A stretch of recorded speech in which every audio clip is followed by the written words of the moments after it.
meus irmãos, também me coloco nessa posição de um vaso de barro e careço das orações dos irmãos para que possamos falar aqui segundo a essência que vem de Deus e não de mim ou dos homens. Capítulo 10 de Romanos vai nos dizer o seguinte, a partir do 13: porque todo aquele que invocar o nome do Senhor será salvo.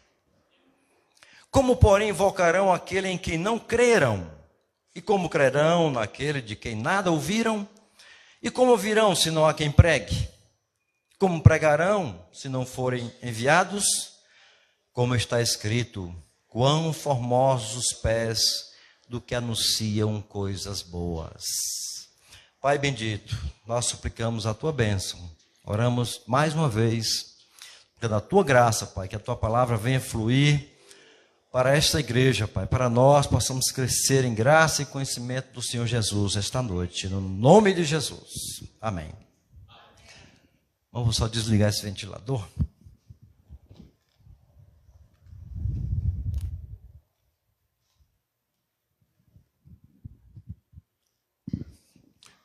Meus irmãos, Deus, quando quer fazer a sua obra, não há empecilho, não há distinção de pessoas, de categorias, como cultura, como riqueza, essas coisas que os homens fazem as concessões. Existe um rapaz chamado William Carey. Ele converteu-se aos 18 anos de idade, um inglês. Conheceu a Jesus de verdade, pastor, nasceu de novo verdadeiramente. E Deus começou a trabalhar na sua vida. E ele tornou-se um sapateiro. Uma família carente, necessitada. Mas, meus irmãos, a expectativa, ou seja, o ardor do Espírito Santo estava na vida dele, porque ele queria levar a palavra que ele havia conhecido. Então, ele colocou ali na sua oficina, ele mesmo desenhou um mapa do mundo, com todas as suas características, e todos os dias, quando ele ia ao trabalho, ele olhava para aquele mapa, pedindo a Deus que o encaminhasse às nações. E Deus permitiu, meus irmãos, abriu as portas para que ele fosse até a Índia. Ele era vamos dizer assim, um autodidata, conhecia muito de idiomas, de línguas. Ele, por exemplo, fez a tradução da Bíblia, 11 traduções da Bíblia, ele mesmo. Os seus livros são conhecidos até hoje, são utilizados nas universidades do mundo inteiro. Mas Deus o enviou para a Índia. E lá ele começou a pregar o Evangelho. E, final das contas, meus irmãos, William Carey é conhecido como o pai da Índia, porque o que aquele homem fez naquele país, ele saiu da sua terra, do meio do seu povo, e nunca mais voltou para a Inglaterra. Terminou seus dias lá. Quando foi para entrar naquele país, quase que ele era barrado, quase que não permitiram a entrada dele lá. Mas quando foi da sua morte, a bandeira da Índia ficou a meio mastro para homenagear aquele que trouxe tanto benefício para a Índia. Porque como crerão naquele em que não ouviram? Nós precisamos disso. Meus irmãos, todo aquele que invocar o nome do Senhor será salvo. Temos uma expressão muito clara na Bíblia, que muitas vezes nós pensamos que é uma afirmação assim, muito clara, mas, meus irmãos, existe um vazio, vamos dizer assim, um vácuo, um hiato entre o invocar e o ser salvo. É exatamente isso que Paulo vai desenvolver nos versículos seguintes. Acompanhe bem. Todo aquele que invocar o nome do Senhor será salvo.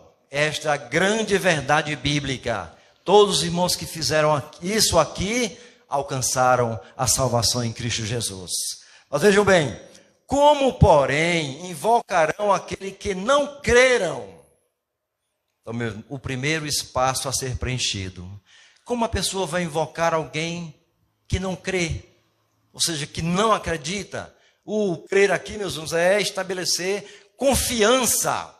É saber para quem você está olhando, conhecer aquela pessoa e confiar nela. Como eu vou invocar alguém que eu não creio? Como invocarão aquele que não creram? E como crerão naquele de quem nada ouviram?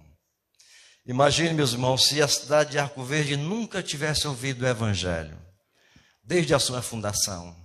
Nós reclamamos que é uma cidade violenta, uma cidade ruim, uma cidade, né, cheia de problemas, mas imaginem só se essa cidade nunca tivesse ouvido o Evangelho, com certeza seria uma desgraça muito maior. Por quê? Porque nós somos este sal, esta luz que traz, né, vida, traz clareza, ilumina a vida das pessoas. Isso o Evangelho pode alcançar. Como essas pessoas vão invocar, que não creram, como elas irão fazer isso? A Bíblia relata, no segundo livro dos reis, as histórias de Eliseu. A Síria, por muito tempo, escravizou Israel, muitos cativos foram levados, mas existe uma narrativa muito interessante na casa de um cidadão chamado Naamã. Era um general de alta patente no exército da Síria, comandante dos exércitos, mas ele tinha um problema. Ele era um homem leproso. Um leproso é um grande mal, né, que pode acarretar a vida de uma pessoa. Mas Deus, meus irmãos, pela sua misericórdia e para demonstrar graça às nações vizinhas, para mostrar que o Evangelho é poder, as boas novas transformam a vida das pessoas. Dentre aqueles cativos, existia uma menininha que Deus colocou exatamente dentro da casa de Naamã. E um dia, já Naamã com a sua família já tinham feito muitas coisas, procurado de várias maneiras os seus deuses, mas deuses mortos que nada podem fazer, não obteve nenhum êxito e a sua doença permanecia.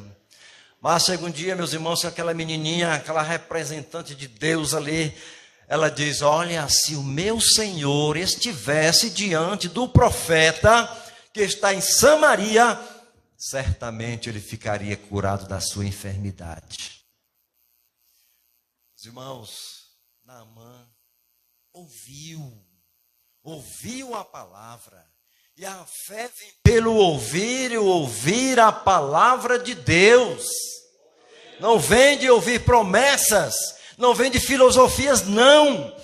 Vem de ouvir a palavra de Deus. E aquele homem creu. Pronto, vou me encaminhar àquela terra. Vou procurar este Deus que essa menina falou. Meus irmãos, ele procurou, mas foi para o endereço errado. Ao invés de ir para o local que a menina havia mandado, o profeta que está em Samaria, chamado Eliseu, ele foi para a casa do rei. E chegando lá, o rei ficou apavorado. Por agora, você está me colocando na posição de Deus para que venha curar essa tua enfermidade? E rasgou as suas vestes, porque sentiu-se incapacitado, realmente como era. Ele era um rei ímpio, que havia seguido o caminho de seu pai Acabe. Mas Eliseu ouviu essa história. Diga, manda ele para cá. Diga a ele que venha para cá. E Naamã se dirige à casa de Eliseu, pensando que pela sua posição, pela sua ostentação, chegaria lá, iria sentar à casa de Eliseu, tomar um cafezinho e dizer: ora aqui por mim para que eu seja curado. Não. Eliseu recebeu diga a ele que vá lá no Rio Jordão, dê 7 mergulhos e ele vai ficar curado da sua lepra. Meus irmãos, porque as leis sanitárias de Israel eram diferentes. O leproso não tinha acesso à comunidade, não podia estar próximo às pessoas. Quando o leproso, quando se visse alguém próximo, ele teria que gritar: leproso, leproso, para que as pessoas se afastassem. E Naamã foi toda aquela sua pompa, pensando que o seu generalato iria conceder algum benefício. Vá. Mas graças a Deus que Naamã, meus irmãos, tinha bons conselheiros, porque ele disse: não, mas não vou, lá na minha terra tem rios limpos, de águas cristalinas, porque ele me mandou para lá? Eu vou me banhar nesse rio sujo, barrento, que é o Rio Jordão? Mas os conselheiros disseram: rapaz, se ele tivesse pedido alguma coisa mais difícil, por acaso você não faria? E a consciência veio para ele, e ele foi lá, deu 7 mergulhos, de 1 a 7, e tornou-se a sua pele como a pele de uma criança. Mas, meus irmãos, para que isso acontecesse, alguém foi enviado. Aquela menina foi enviada. E não sei se há alguma pessoa aqui entre nós que não é crente. Talvez você tenha procurado muitas maneiras de encontrar a salvação, trazer paz para a sua alma, ou a expectativa da vida futura eterna ao lado de Deus. Olha, se você estivesse diante do profeta de Nazaré, tudo isso sairia da sua vida. Vá, busque a Jesus, que Ele vai trazer esta solução, porque Ele é o Salvador, Ele é Senhor. Ele disse: eu vim para que tenham vida, e vida com abundância. Glória a Deus. Então, se você estiver diante desse profeta, você vai receber esta grande salvação que Deus tem nos concedido. Como virão sinal a quem pregue? E como pregarão se não forem enviados? Meus irmãos, o pastor falou aqui a história deste grande homem, né, Spurgeon. E quando eu leio as biografias dessas pessoas, eu fico assim, meus irmãos, envergonhado. Claramente eu fico envergonhado, pensando que eu estou fazendo alguma coisa para o reino de Deus. George Miller, meu irmão, esse homem leu a Bíblia 200 vezes, 150 delas de joelhos. Isto é um fato, isso é uma coisa comprovada pela história. Conhecemos na cidade de Cajazeiras uma senhorinha, Iracema Duarte. Ela lia a Bíblia 4 vezes por ano. A cada 3 meses ela lia a Bíblia. E é verdade isso, porque nós chegávamos na casa dela, porque eu gostava muito de estar ali. Quando a gente chegava, que ela estava lendo a Bíblia, ela disse: espere aí, estou terminando de ler a minha palavra, depois eu falo com vocês. Valorização da Bíblia Sagrada. Quando o Miller estava próximo a morrer, já no leito de enfermidade, alguém perguntou para ele: qual seria o último desejo seu, Miller? Ele disse: ler a palavra de Deus, porque eu conheço muito pouco dele. Glória a Deus. Meus irmãos, esse homem trabalhou construindo 5 orfanatos, cuidando de crianças, construiu 117 escolas, cuidando de 120 mil alunos, todos pela palavra de Deus. Ele não pediu um centavo de ajuda de custo público, nada. Tudo ele fez na dependência de Deus. Glória a Deus por isso. E aos 69 anos, eu estou com 63, pensando em me aposentar. Aos 69 anos, depois de ter feito tudo aquilo, né, aquele trabalho extraordinário ali na Inglaterra, ele saiu pelo mundo. Agora vou pregar a palavra de Deus. Aleluia. Meus irmãos, ele pregou por mais de 30 países. Ele saiu em volta do mundo. Distribuiu 275 mil Bíblias. Tudo sem depender de ninguém. Meus irmãos, e Miller, ele morreu em 1898. E veja como Deus ama a sua obra. Deus não deixa a sua obra parar. Não deixa a sua obra sofrer solução de continuidade. Porque, meus irmãos, Miller morre em 1898, mas em 1899, Deus levanta 3 cacheiros viajantes lá em Nashville, nos Estados Unidos, no estado do Tennessee. Foi fundado os Gideões Internacionais. Esse ano completando 126 anos, quase, meus irmãos, 3 bilhões de Novos Testamentos e Bíblias entregues em 201 países. Aleluia! Quem é o dono da obra? É Ele é quem faz, Ele é quem envia. George Whitefield, outro inglês também, homem que amou a palavra de Deus, estudou, foi para os Estados Unidos, saindo daquela para os Estados Unidos, tem aquele encontro todo especial com os irmãos Wesley, John e Charles, conversa muito, tem contato com Spurgeon também, e decide: vou voltar para a minha igreja, vou pregar o evangelho. Quando chega lá, a gente pensa que não existe, ou não existia naquela época, ele foi rejeitado. Não precisa não. um daqueles religiosos de então, que não nasceram de novo, disse para ele: olha, se Deus quiser salvar esses ímpios, não vai depender de mim, nem depender de você.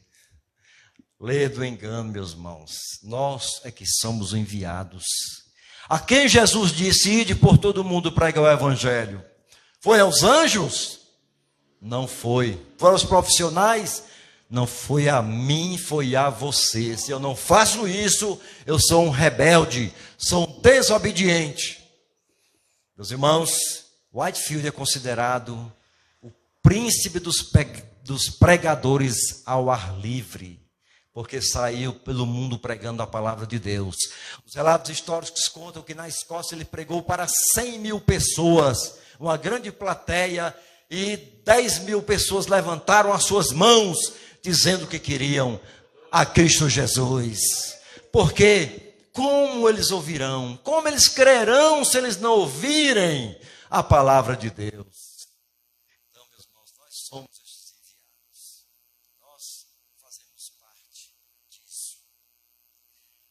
Por que não citar, meus irmãos, a irmã Nellie Stein, uma canadense que saiu da sua terra para o Brasil, para fundar em 1935 o Betel brasileiro. A iniciativa dela qual era? Produzir uma escola para edificar as irmãs, preparar irmãs para o reino de Deus. Mas, meus irmãos, Deus tomou uma proporção maior do que ela esperava. Claro, com a continuidade, nossa irmã Lídia Almeida, que tive o prazer de conhecer, aquele mesmo Instituto Betel Brasileiro tornou-se uma referência nacional. Quantos obreiros, quantos pastores, quantos missionários, quantas igrejas não foram estabelecidas? Porque alguém foi enviado e alguém não negou o seu chamado. Aleluia! Não vamos fazer como Jonas, não vamos pegar o endereço errado, não. Se Deus nos manda para Nínive, Ele é o responsável. Onde Ele mandar, a responsabilidade é dEle, porque Ele é o dono da obra. Como ouvirão, se não há quem pregue? E como pregarão, se não forem enviados? Meus irmãos, no presente século, Deus também levantou um homem chamado Billy Graham. Para muitos já vai ficando um pouco assim para trás, né? Porque já faleceu há alguns anos, as pessoas vão esquecendo, meus irmãos, mas a obra não é esquecida, porque nós estamos aqui para lembrar. Considerado, meus irmãos, o maior pregador de todos os tempos. Billy Graham visitou 180 países. Esteve aqui no Brasil por 2 oportunidades. O alcance do seu ministério é de mais de 200 milhões de pessoas. E com os seus programas de rádio e de TV, chega a mais de 1 bilhão de pessoas. Alguém enviou o Billy Graham. Alguém achou que ele não tinha capacidade. Alguém achou que ele não poderia, e talvez não pudesse mesmo, mas o Deus que chama, que também o capacita, como Moisés colocou obstáculos, dificuldades para Deus, Deus deixou de enviá-lo? Não, vai Moisés, é você mesmo. Então, meus irmãos, para que nós possamos ter uma vida mais sossegada e tranquila, obedeçamos a Deus, porque senão a gente vai padecer.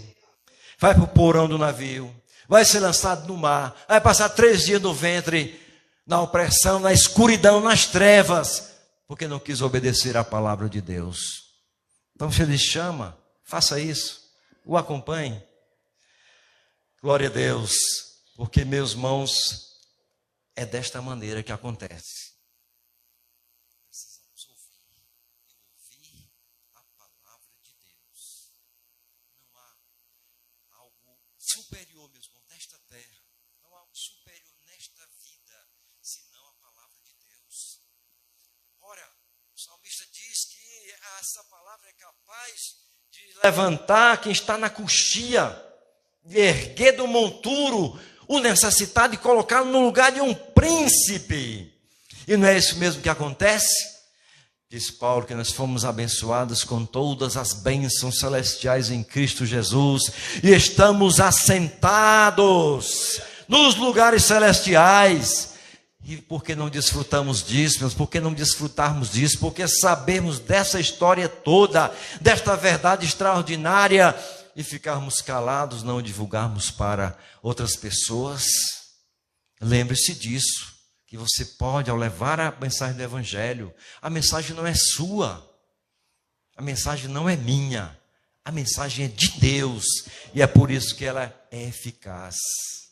Porque Isaías disse: toda palavra que sair da minha boca, ela não voltará vazia, mas prosperará naquilo para que tenho designado. Glória a Deus. E acontece isso, meus irmãos. Vai acontecer exatamente isso. Então, resumindo, meus irmãos, precisamos, como invocar aqui, eu nem sei, que eu não conheço. A Bíblia relata de um leproso, que ao contemplar Jesus, ele se prostra aos seus pés e reconhece, ele já ouviu falar de Jesus. Ele se prostra e diz: mestre, Senhor, se quiseres, podes tornar-me limpo. Quando a gente fala a palavra invocar, meus irmãos, não é simplesmente um chamado. Fala, ei, não. Quando você invoca, você tem definição a quem você está se dirigindo. E aquele homem tinha essa convicção. Dirigiu-se, prostrou-se, numa atitude de humildade, mas também de reconhecimento, de adoração, e diz: mestre, se quiseres, não seja aqui a minha vontade.